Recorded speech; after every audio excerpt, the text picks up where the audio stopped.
오늘 찬양팀에 오늘은 근데 찬양팀이 되게 부흥을 하셨더라고요. 저 깜짝 놀랐습니다. 예. 제가 궁금해서 세어봤어요. 몇 명인지. 예, 찬양하시는 분이 13분, 악기가 4분. 예, 그럼 몇이죠? 17명. 와. 우리 찬양팀이 찬양한 마지막 곡이 주님 말씀하시면 이라는 곡인데요. 이 곡이 저에게는 좀 특별한 곡입니다. 그 이유가 뭐냐면 제가 직장 생활을 했다는 거는 아시나요? 예, 제가 직장 생활을 하다가 그 직장 생활을 그만두고 신학대학원에 들어가는 데 있어서 결정적인 역할을 했던 찬양이기 때문에 그렇습니다. 하나님께서 좀 만나봐야겠다라고 이렇게 부르시더라고요. 예, 부르셔서 참 부담이 됐습니다. 왜냐하면 직장도 있고 이제 얼마 안 있으면 결혼도 해야 되고 등등등 여러 가지, 또 부모님에게 재정적인 지원을 계속 하고 있었기 때문에 그런 모든 것들을 다 포기하고 신학대학원에 간다는 것은 저에게 참 부담이었습니다. 그래서 마음을 다잡고 금식하며 기도하고 있었는데 사실 뭐 답이 없었어요.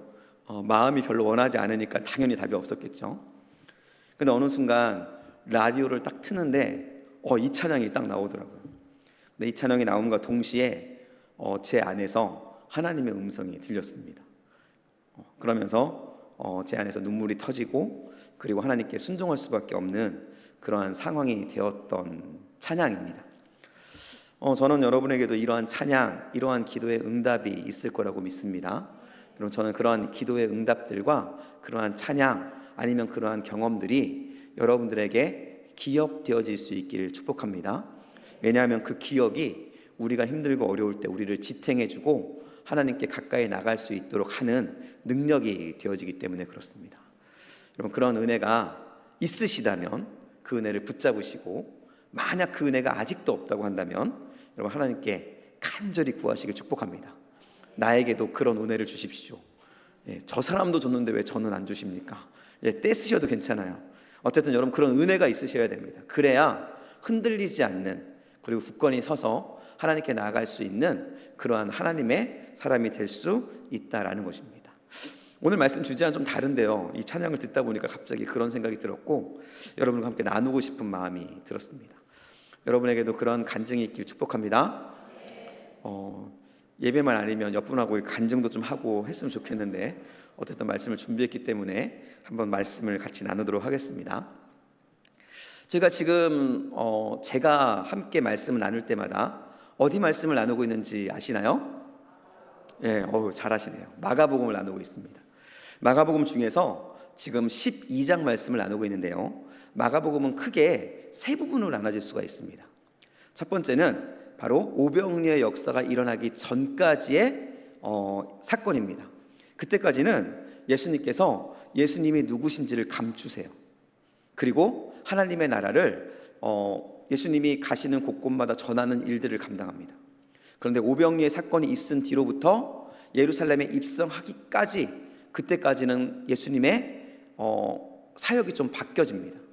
그동안은 기적과 이적과 많은 귀신을 내어쫓는 사건들을 통해서 당신이 누구인지에 집중했다고, 보여주는 것에 집중했다고 한다면, 오병이어 사건이 있은 뒤로부터는 제자들과 함께 당신이 누구인지, 당신이 해야 될 일이 무엇인지에 대해서 직접적으로 말씀하시기 시작해요.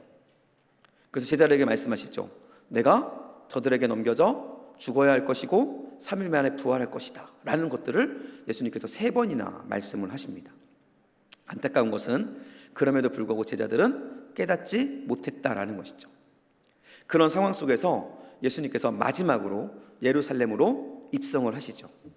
이것이 마가복음이 구성되는 3가지의 구성입니다. 그런데 이 마지막 부분은 참 슬프고 아픈 부분들이 많아요. 왜냐하면 예수님의 모습과 대비되는 예수님을 기대하는 사람들의 모습, 또 예수님을 대적하고 예수님을 죽이려고 하는 사람들의 모습들이 반복적으로 나타나기 때문에 그렇습니다. 예수님께서 예루살렘에 들어서자마자 접한 것은 열렬한 환호였어요. 그런데 그 환호는 예수님의 그리스도 되심, 예수님의 메시아 되심을 찬양한 것이 아니라 무엇을 위한 찬양이었다고요? 자기 자신의 열망, 자기 자신의 욕심, 자기 자신의 만족을 외치는 소리였다라고 말씀드렸어요. 그래서 그러한 모습을 통해서 예수님께서는 슬퍼하셨고 그 슬퍼하시는 모습을 무화과 나무를 통해서 보여주셨습니다. 무화과 나무가 말라버리듯이 그들의 환호, 그들의 열렬한 예수님을 향한 마음은 곧 시들어버릴 것이다 라는 것을 보여주신 거예요. 그렇지만 예수님께서는 그것으로 멈춘 것이 아니라 예수님께서는 성전을 정화하시고 그리고 성전 가운데 하나님의 나라가 임할 수 있는 바탕을 만들어 놓으십니다. 그런데 문제는 또 생기죠. 하나님의 나라를 임하기 위해서 하셨던 성전을 깨끗하게 하시는 그 사건으로 인해서 바리새인들과 종교 지도자들로 인해서 권위의 문제가 생기기 시작합니다. 권위의 도전이죠.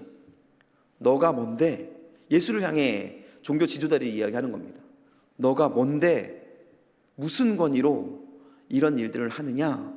라고 말하면서 예수님의 권위에 대해서 질문하세요. 그러나 예수님께서는 이미 예수님이 누구신지를 다 밝히셨죠. 그렇기 때문에 그들은 예수님이 누군지를 이미 다 알고 있습니다. 그럼에도 불구하고 그들이 너의 권위가 무엇이냐고 물었던 것은 예수님의 권위를 인정하지 않고 예수님의 권위를 무너뜨리려는 악한 시도였어요. 예수님께서는 그 사실을 잘 아셨기 때문에 그들의 악한 의도를 백성들에게, 이스라엘 백성들에게 낱낱이 밝혀주십니다. 그리고 그 밝히시는 일을 통해서 한 가지의 말이 잘 되지 않는 독특한 예화를 드세요. 그 예가 지난번 설교에서 여러분과 나누었던 바로 포도나무의 품삯, 포도나무의 소작농들의 이야기였습니다. 그래서 지난번에 나누었던 그 포도나무의 소작농 그 사건을 통해서 예수님께서는 예수님이 누구신지를 먼저 보여줍니다. 예수님이 누구실까요?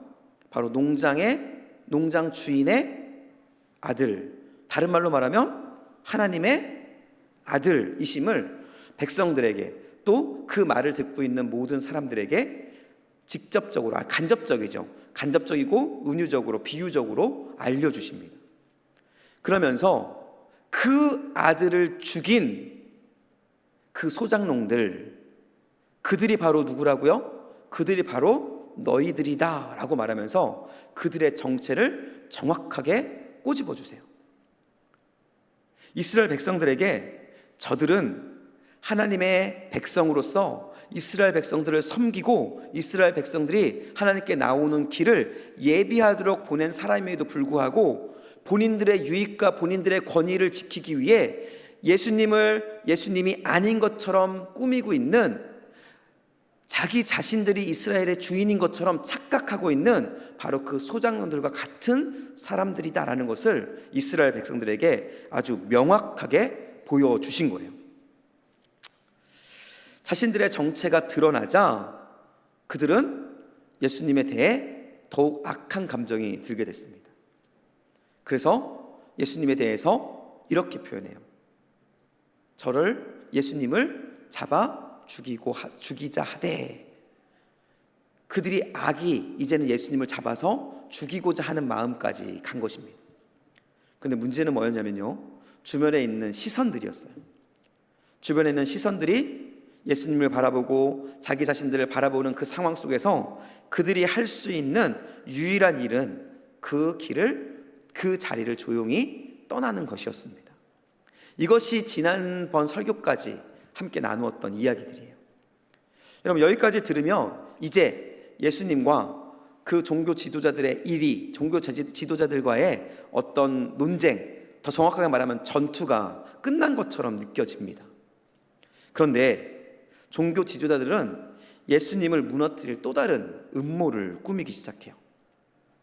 종교적으로 예수님을 무너뜨리려고 했지만 실패하자 그들은 정치적인 방법, 또 다른 어떠한 방법들을 통해서 예수님을 무너뜨릴 묘책을 생각해내기 시작합니다. 그리고 그것이 바로 오늘 본문에 나오는 장면이에요. 우리 13절 말씀입니다. 함께 읽겠습니다. 그들이 예수의 말씀을 책잡으려 하여 바리새인과 헤롯 땅 중에서 사람들을 보내매 라고 이야기합니다. 여기서 그들은 누굴까요? 그들이 예수님의 말씀을 책잡으려 하여 바리새인과 헤롯 땅 중에 사람을 보냈다. 그들이 보냈대요. 그들이 누굴까요? 오늘 설교 이전에 있었던 바로 종교 지도자들, 대제사장들과 서기관들과 장로들, 그들이 지금 바리새인과 헤롯 땅의 사람들을 추려서 예수님께 지금 보냈다라고 이야기하는 거예요. 여러분, 선한 의도는 아니겠죠. 예수님을 무너뜨리려는 또 하나의 음모를 가지고 그들을 예수님께 보낸 것입니다. 그런데 이 조합이 그렇게 자연스러운 조합이 아니에요. 지금 바리새인과 헤롯 땅이 함께 짝지어서 예수님께 나아왔다라고 표현하고 있는데요, 이 바리새인과 헤롯 땅은 결코 함께 할 수 있는 사이가 아니었어요. 철천지 원수와 같은 사이였다라는 겁니다. 그럼에도 불구하고 지금 그들은 손을 잡고 예수님을 공경에 빠뜨리기 위해 한 마음이 되어서 지금 예수님께 나아왔다라는 것이죠. 바리새인은 우리가 너무나 잘 알고 있는 것처럼 철저한 유대 율법을 지키는 사람들이었어요. 그리고 로마의 절대적인 반대자였습니다. 그리고 보수적인 성향을 갖고 있는 신앙인이었고요. 그렇기 때문에 하나님의 백성으로서 가장 우위에 있어야 될 본인들이 로마의 속국이 되어 있는 것을 참지 못하는 사람들이었어요. 그런 사람들이 로마에 세금을 낸다? 그것도 그 당시의 동전의 의미는 그 당시의 왕이 누구인지, 그리고 그 왕의 위치가 어떠한 위치인지, 다른 말로 말하면 왕이 신과 같은 존재이다 라는 것을 알려주는 수단이었습니다. 그런 동전으로, 그런 돈으로 로마에 세금을 내는 것에 대해서 절대 인정할 수 없었어요. 그래서 그들은 때로는 목숨을 걸고, 그러니까 세를 내지 않으면 로마에서 반역으로 인정하고 그를 죽이기도 했어요. 그럼에도 불구하고 그들은 목숨을 내어 걸고 본인들의 신앙을 지키려고 했던 사람들이었습니다. 반면 헤롯 땅은 어떤 사람들이었을까요? 헤롯 땅은 헤롯 가문의 지지를 받는 정치 세력이었어요. 여러분, 정치 세력입니다. 지금도 우리 정치인들은 마음이 갈 때와 같죠. 이때도 마찬가지입니다. 본인들의 마음은 본인들의 권력이 가는 곳, 본인들의 권력을 유지해 주는 곳으로 그들의 마음은 가게 되어 있었습니다. 그렇기 때문에 이들에게는 민족주의, 하나님의 신앙, 그런 건 별로 중요하지 않았어요. 이들에게 중요했던 건 뭐냐면 본인들의 유익과 권력이었습니다. 신앙과는 전혀 없는 세상의 것만을 쫓아다니는 사람들, 이런 사람들이 바로 헤롯 땅이었다는 것이죠. 그런데 이토록 다른 입장에 있는 두 세력이 지금 함께 모여서 예수님께 나와 예수님을 공격하려 했다라는 것이죠. 여기서 제가 여러분께 질문을 하나 드릴 겁니다. 그렇다고 한다면 이렇게 다른 성향의 사람들이 어떻게 한 마음 한 뜻으로 예수님께 나아왔을까? 여러분, 어떻게 그들이 함께 나왔을까요? 절대 어울릴 수 없는 사람이잖아요. 절대 그들은 함께 할 수 없는 사람들인데 그들이 함께 손을 잡고 지금 하나님께 나와 있다라는 것입니다. 이것이 우리에게 굉장한 의미를 주기 때문에 여러분, 이것을 아는 것이 중요합니다. 그것에 대한 대답이 성경에는 직접적으로 나와 있지 않아요. 그렇지만 우리는 간접적으로 그들의 의도를 알 수 있습니다. 그들의 의도의 첫 번째는 무엇이냐면요, 방금 읽었던 13절 말씀에 있습니다. 우리 13절 말씀을 다시 한번 읽을게요. 시작. 그들이 예수의 말씀을 책잡으려 하여 바리새인과 헤롯 땅 중에 사람을 보내매 라고 말합니다. 국어 시험입니다. 첫 번째, 왜 그들은 함께 예수님께 나올 수밖에 없었을까요? 목적이 같아서? 그거일 수도 있어요. 하지만 본문에서 직접적으로 말하는 것은 그들이 보냈기 때문이에요. 그들이 누군가요? 종교 지도자들. 바로 종교 지도자들이 그들을 불러서 그들로 하여금 너희 두 세력이 합해서 예수님께 나아가 예수님께 이렇게 해라 라고 그들에게 지시했기 때문에 그들이 예수님께 나온 겁니다. 이 말은 무슨 말이냐면요, 이 싸움은 바리새인과 헤롯 당 그리고 그들과 예수님의 싸움이 아니라 바로 지금 여전히 종교 지도자들과의 싸움의 연장선에 있다라는 것을 우리에게 보여주고 있는 거예요. 여러분, 악의 세력은요 쉽게 물러서지 않습니다. 우리는 한 번 악의 세력을 이기면 그것을 이겼다라는 착각에 빠질 때가 있어요. 그렇지만 여러분, 악의 세력, 사단의 세력은요 쉽게 무너지고 물러나지 않습니다. 그들은 끝까지 우는 사자와 같이, 그리고 양들 틈에 숨어있는 이리와 같이 시시때때로 우리를 무너뜨리기 위해 망을 보고 그리고 틈을 노리고 있다라는 거예요. 예수님께 이 악의 세력의 축이었던 종교 지도자들은 바리새인과 헤롯 당을 짝지어서 보내어 여전히 예수님과의 전투를 하고 있는 것입니다. 이 말은 그들이 얼마나 예수님을 미워하고 있는지를 보여주는 거예요. 사단은요 예수님을 이렇게 미워합니다. 그리고 사단은 예수님만 미워하는 것이 아니라 누구도 미워하는 줄 아십니까? 사단은 누구를 미워할까요? 목사님을 미워할까요? 장로님을 미워할까요?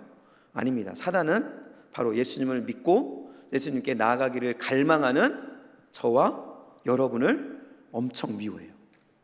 그렇기 때문에 저와 여러분을 넘어뜨리기 위해 수단과 방법을 가리지 않고 공격하는 것입니다. 여러분, 저를 한번 따라하겠습니다. 저를 따라하겠습니다. 마귀는 나를 미워한다. 여러분, 그 사실을 기억하시길 축복합니다. 여러분의 인생이 평탄할 수가 없어요. 죄송합니다. 예수님을 믿으면 평탄한 인생이 기대되시잖아요. 여러분을 미워하는 사람이 있기 때문에, 미워하는 존재가 있기 때문에 여러분의 인생은 평탄할 수가 없습니다. 여러분이 조금 괜찮다 싶으면 여러분 조심하셔야 돼요. 여러분을 미워하는 존재가 여러분 옆에서 여러분의 틈을 노리고 있기 때문에 그렇습니다. 어쨌든 이렇게 예수님을 미워하는 존재와의 싸움이 연속선상에 있는 거예요.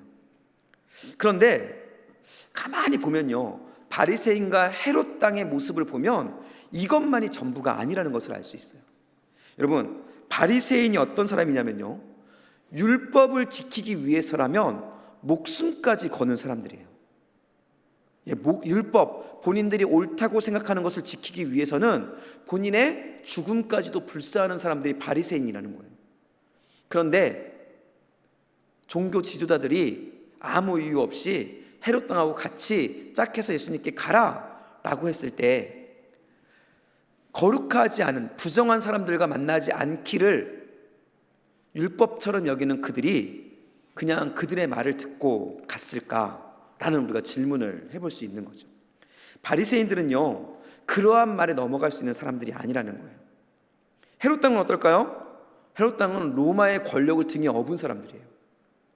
무서울 게 없는 사람들입니다. 종교 지도자들의 말이 우스울 수 있는 사람들이에요. 그런데 그들이 종교 지도자들의 말만 듣고 예수님께 나아가서 그런 일을 감당했다라는 것은 상식적으로 이해가 되지 않는 것이라는 것이죠. 그렇다면 그들은 왜 종교 지도자들의 권유, 사주를 받고 예수님께 나아가서 예수님을 죽이는 데 동참했을까라는 질문 앞에 우리가 서봐야 되는 것이죠. 그런데 그 이유가 놀랍게도 지금 예수님을 죽이도록, 예수님을 공경에 빠뜨리도록 사주하고 있는 종교 지도자들이 예수님을 예수님으로 인정하지 않고 있는, 그리고 예수님을 죽이려고 하는 그 이유와 너무나 닮아 있습니다. 그 이유가 무엇이냐면요, 예수님의 가르침이 자신들의 종교적 권위에 도전을 한다라고 생각하고 있는 바리새인들의 마음, 그리고 예수님의 인기가 본인들의 정치적인 불안 요소로 작용하고 있다는 것에 대한 불안감을 가지고 있는 그들의 바리새인과 헤롯 당의 마음과 너무나 맞아버린 거예요. 그렇다 보니까 종교 지도자들이 그들에게 예수님은 이런 사람들이야, 이런 사람이야, 우리에게 위협이 돼, 우리의 권위, 우리가 가지고 있는 이 즐거움과 유익을 지키는데 방해가 되는 사람이 바로 예수야 라는 것을 그들에게 이야기하자 그들은 본인의 것들을 지키기 위해서 그들과 타협한 거예요. 그리고 그들은 예수님을 무너뜨리는데 한 배를 타게 된 것이다 라는 거예요. 여러분, 마음이 분명하지 않잖아요. 우리의 마음이 분명하지 않고 우리의 어떤 신념, 우리가 믿고 있는 그 믿음이 분명하지 않으면 우리는 우리의 마음을 흔드는 어떤 것에 타협할 수밖에 없는 존재라는 것입니다. 우리의 믿음이 확고하지 않잖아요. 우리의 믿음이, 예수님에 대한 믿음이 확고하지 않고 우리가 누구인지에 대해서 흔들리면요, 우리를 흔들려고 다가오는 그것들에 의해서 우리는 흔들리고 세상과 타협하며 살아갈 수밖에 없는 존재가 바로 우리들이라는 것입니다. 예수님을 믿고 예수님의 뜻대로 살아가기를 원합니다라고 고백하지만 여러분, 우리의 삶 속에 얼마나 많이 세상과 타협하며 살아가고 있는지 여러분이 한번 살펴보시길 축복합니다. 이것은요, 우리가 여전히 예수님에 대한 믿음 그리고 내가 누구인지에 대한 확신이 부족하기 때문에 그렇습니다. 저는 여러분들이 여러분 스스로에게 나는 누구인가라는 질문을 해보시길 축복합니다. 그리고 나는 하나님의 아들, 딸, 나는 예수님의 사람이라는 사실을 여러분이 분명히 믿으셔야 돼요.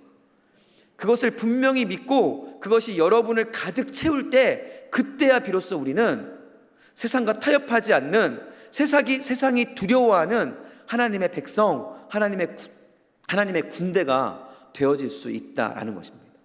여러분, 말로만 찬양하고 예배만 드린다고 세상이 두려워하는 군대가 되는 것이 아니에요.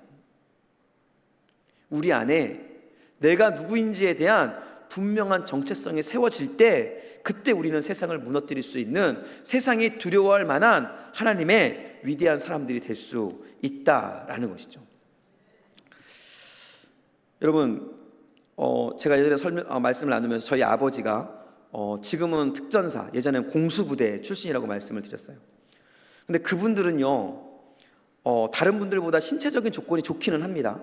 그렇지만 그것 외에 더 특별하게, 다른 군인들보다 특별하게 가지고 있는 한 가지 특징이 있습니다. 그게 뭔지 아십니까? 본인들이 특전사라는 자세예요. 그들은 어떠한 상황이 와도 본인들이 특전사다, 나는 공수부대다 라는 마음을 잃지 않는다고 합니다. 그것이 그들로 하여금 강한 군대가 되게 만들어요. 여러분, 저는 우리 낙원교회 성도님들 한 분 한 분이 여러분이 누구인지를 분명하게 인식하는 그런 은혜가 있기를 예수님이 축복합니다. 여러분, 나는 하나님의 사람입니다. 나는 하나님의 자녀입니다. 여러분, 이러한 마음들이 내 안에 흔들리지 않는 강한 믿음이 되어질 때 저와 여러분은 하나님의 군사로 온전하게 세워질 수 있다라는 것입니다. 이러한 은혜가 저와 여러분에게 충만하게 일어날 수 있기를 예수님의 이름으로 축복합니다.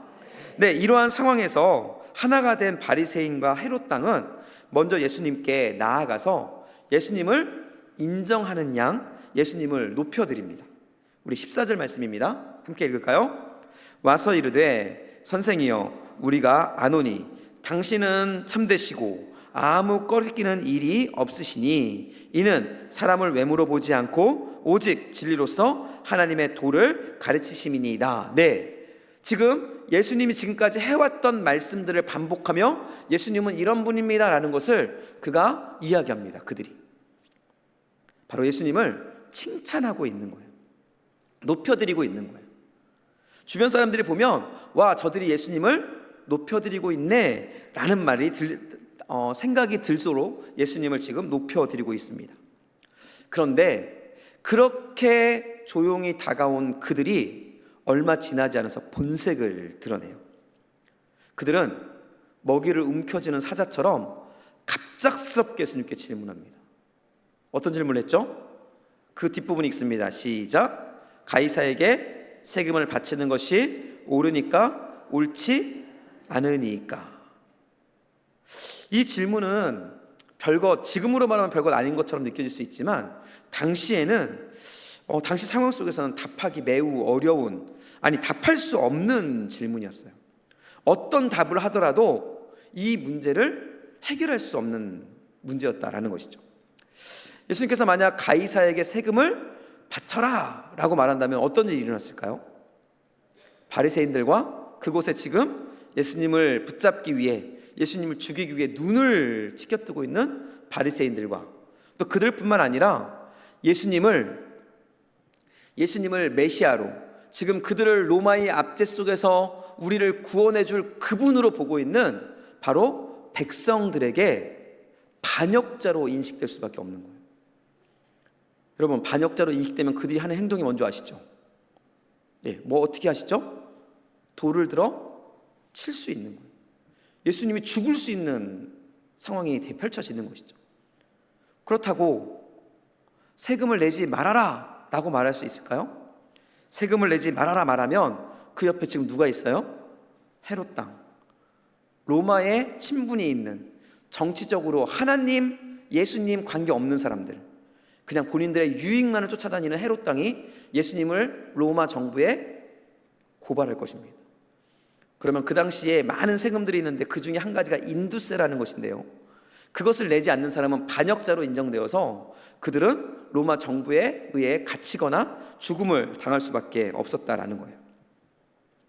즉 예수님께 질문한 가이사에게 세금을 내는 것이 옳습니까? 내지 않는 것이 옳습니까? 라는 이 질문은 빠져나갈 수 없는 질문이었다라는 것이죠. 그런데 이 예수님을 이런 궁지로 몰아간 세력이 종교 지도자이라고 그랬잖아요. 사실은 원수를 갚는 겁니다. 예수님께서 그 종교 지도자에게 했던 질문이 혹시 기억나십니까? 무슨 권위로 내가 이런 일을 행하느냐? 라고 말했을 때 나는 답하지 않겠다 라고 말씀하시면서 했던 질문 뭐죠? 요한의 세례가 공부를 다시 하셔야 돼요. 네, 요한의 세례가 하늘로부터냐 사람으로부터냐, 답할 수 없는 질문이었거든요. 지금 그 종교 지도자들은 바리새인과 헤롯 땅을 보내서 예수님이 자신들에게 했던 그와 똑같은 질문을 예수님께 지금 하고 있는 거예요. 그러면서 그들은 이제 답할 수 없는 이 함정 속에서 예수님은 무너질 것을 기대했어요. 그래서 그들은 어떤 생각을 했을까요? 목에 가시 같은, 눈에 가시 같은 예수를 이제 끝장내버렸다라고 말하면서 아마 쾌자를 부르고 있었을 것입니다. 그런 상황 속에서 예수님은 사람들을 바라보고 있었던 거예요. 그런데 예수님은 그들의 의도를 너무나 분명하게 알고 계셨습니다. 우리 15절 말씀입니다. 함께 읽겠습니다. 우리가 바치리이까 말리이까 한데 예수께서 그 외식함을 아시고, 예수께서 그 무엇을 아셨다고요? 외식함. 겉으로는 이러한 모습이지만 속으로는 전혀 다른 것을 가지고 있는 그들의 모습을 예수님께서 아셨다라고 이야기를 합니다. 그리고 예수님은 그 외식함을 꿰뚫어 보고 그들이 가지고 있는 의도에 합당한 답을 말씀해 주십니다. 아주 지혜로운 답변을 내놓으신 거예요. 그리고 이 답변은 그들이 생각했던 의도를 깨트리고 전혀 다른 국면, 이스라엘 백성들이 와, 이분이 정말 하나님의 아들이시구나, 이분의 지혜를 우리가 어떻게 감당할 수 있을까? 라는 반응을 이끌어내도록 만들어내 버리십니다. 그 예수님의 지혜에 대해서 사람들이 놀라는 그 지혜를 우리에게 보여주는 장면이 나옵니다. 우리 17절 말씀인데요, 17절에 우리 하반부만 읽겠습니다. 그들이 예수께서, 이 부분만 읽을 거예요. 같이 읽습니다. 시작. 그들이 예수께 대하여 매우 놀랍게 여기더라. 예수님이 답변하시자 그 답변을 들은 그들이 뭐라고 얘기해요? 놀랍다라고 이야기합니다. 그런데 이 놀랍다라는 말은 사우마조라는 말이에요. 헬라어로 사우마조라는 말인데요, 이 말은 놀라다, 감탄하다, 경이로워하다라는 의미를 가지고 있습니다. 즉 자신들이 생각했던 것과는 비교도 할 수 없는, 자신들의 의도를 깨트리고 정말로 누구도 감당하지 못하고 누구도 상상할 수 없는 답변을 내놓은 사람들에 대한 경이로움의 표현이에요. 즉 예수님에 대해서 그들은 인정할 수밖에 없다라는 것을 이 말을 통해서 지금 표현하고 있는 겁니다. 근데 이 말이요, 이스라엘 백성들뿐만이 아니라 이스라엘 백성들뿐만이 아니라 예수님을 공격하기 위해 왔던 바리새인과 헤롯 땅을 통해서도 이 말이 나왔다라는 거예요. 여러분, 예수님의 말씀은 능력이 있습니다. 그렇기 때문에요, 예수님의 말씀이 그들 안에 들어가면 우리가 생각할 때 절대 하나님께 돌아올 수 없다고 생각하는 그 사람도 변화될 수 있다라는 거예요. 여러분, 저는 이러한 사실들이 우리 낙원교회를 통해 증명되었으면 정말 좋겠습니다. 여러분, 예수님을 믿으시는 분들이잖아요. 예수님의 말씀이 능력 있다는 걸 믿으시죠? 그 능력이 우리 안에만 멈춰 있으면 안 된다는 거예요. 우리 안에서만 그 믿음이 아멘으로 받아지고 여러분들만 은혜 받고 여러분들만 기도 응답돼서 여러분들만 기쁘고 즐거운 삶이 아니라 우리가 그 능력의 말씀을 삶으로 살아낼 때 우리 주변에 있는 절대로 예수님을 믿지 않을 것 같은 그 사람들조차도 예수님께 돌아오는 역사가 일어날 수 있다는 사실을 믿고 그러한 일들을 우리가 이루어내는 그러한 사람들이 바로 하나님께서 세우시는 강한 군사, 강한 하나님의 백성들이라는 것이죠. 이럴 때 우리에게 나타나는 것이 바로 하나님의 나라가 이 땅 가운데 임하는 역사라는 거예요. 저는 이러한 놀라운 역사가 낙원교회를 통해 일어날 수 있게 축복합니다. 네, 이러한 일들을 이루신 예수님, 그 예수님께서 하신 이 지혜로운 대답이 무엇이었을까? 우리 다시 한번 17절 말씀을 읽겠습니다. 같이 읽으면 이제 처음부터 읽을 거예요. 시작. 이에 예수께서 이르시되 가이사의 것은 가이사에게, 하나님의 것은 하나님께 바치라 하시니 라고 이야기합니다. 네, 가이사의 것은 가이사에게, 하나님의 것은 하나님께 바치라고 이야기해요. 그러기 위해서 예수님께서는 먼저 시청각 교육을 하시는데요, 동전을 하나 가져오라고 이야기합니다. 그러면서 그 동전에 그려져 있는 그림과 새겨져 있는 그림과 글자를 보게 하세요. 그러면서 이것이 누구 것인지 물어봅니다. 이 동전이 당연히 가이사의 것이라고 이야기를 하겠죠. 그럴 때 예수님께서는 뭐라고 말씀하시냐면요, 가이사의 것은 가이사에게 드는 것이 당연하다라고 말씀하신 거예요. 그리고 하나님의 것은, 가이사의 것을 가이사에게 드렸다면 하나님의 것은 누구에게 드려야겠느냐라는 질문이 되겠죠. 하나님의 것은 하나님께 드려야 한다라고 예수님께서 말씀하신 거예요. 본인들의 신앙입니다. 본인들의 믿음이에요.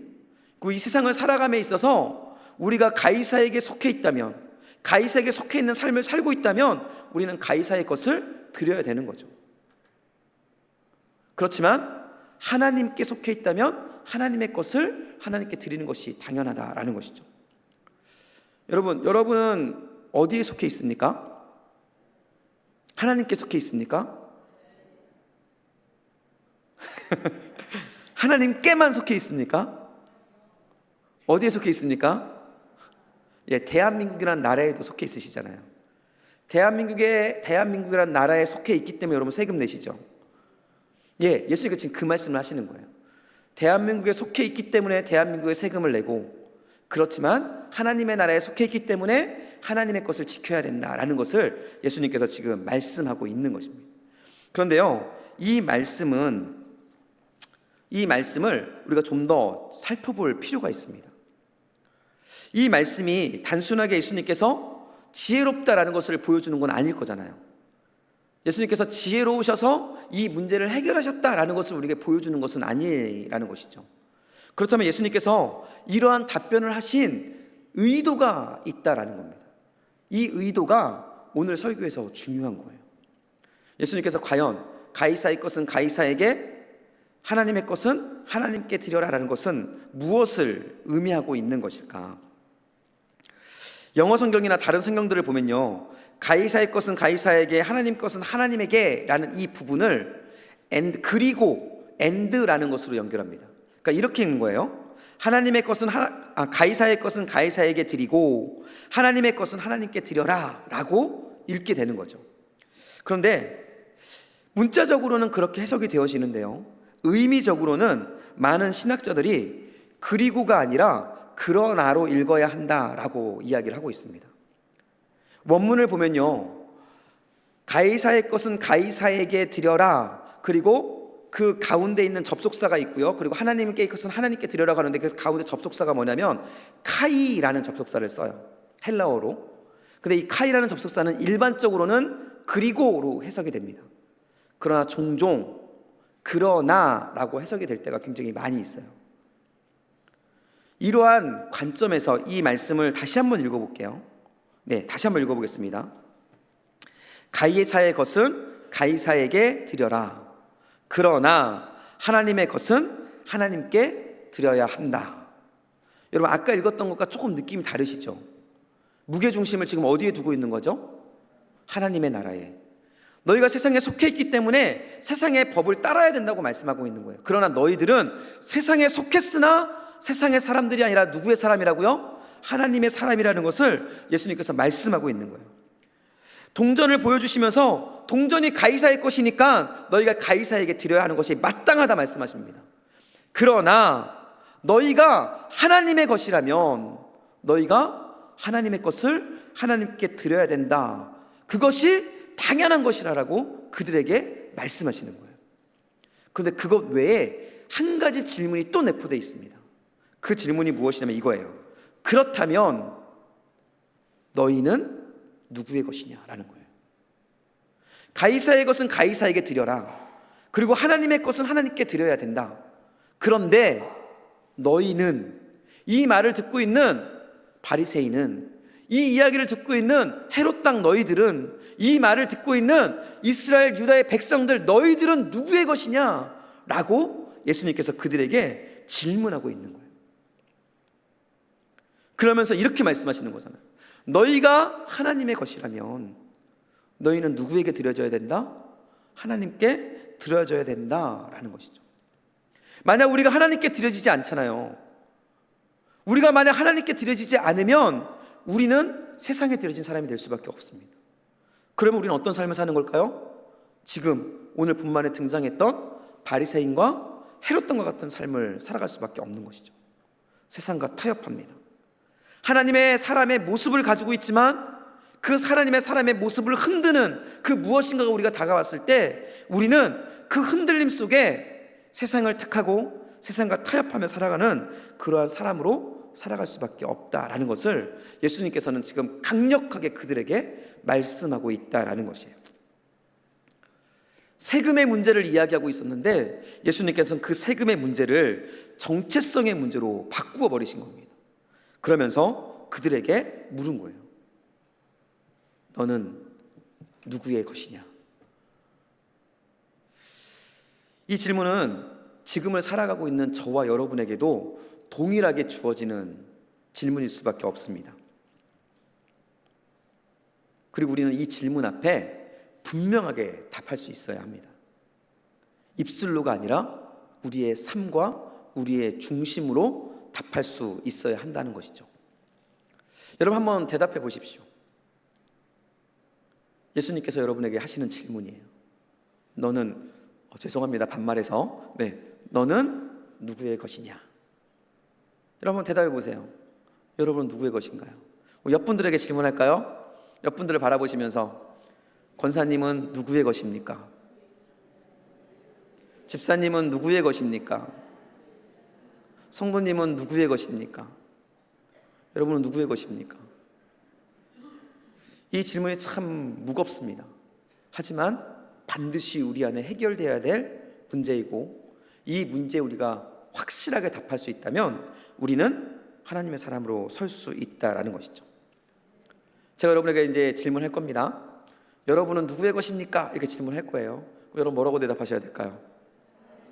하나님의 것입니다. 좋습니다. 한번 해보겠습니다. 여러분은 누구의 것입니까? 작아요. 더 크게 합니다. 여러분은 누구의 것입니까? 여러분은 누구의 것입니까? 예, 맞습니다. 우리는 하나님의 것입니다. 우리는 하나님의 것입니다. 이것이 흔들리지 않아야 우리는 하나님의 사람들로 살아갈 수 있는 것입니다. 저는 여러분이 확신하기를 소원합니다. 내가 하나님의 사람입니다. 내가 하나님의 것입니다. 이런 확실한 마음을 가지고 이제는 하나님의 것으로서 세상과 타협하지 않고 오직 하나님께만 드려지는 하나님의 사람으로 세워져 살아갈 수 있기를 이 시간 예수 그리스도의 이름으로 간절히 축복합니다.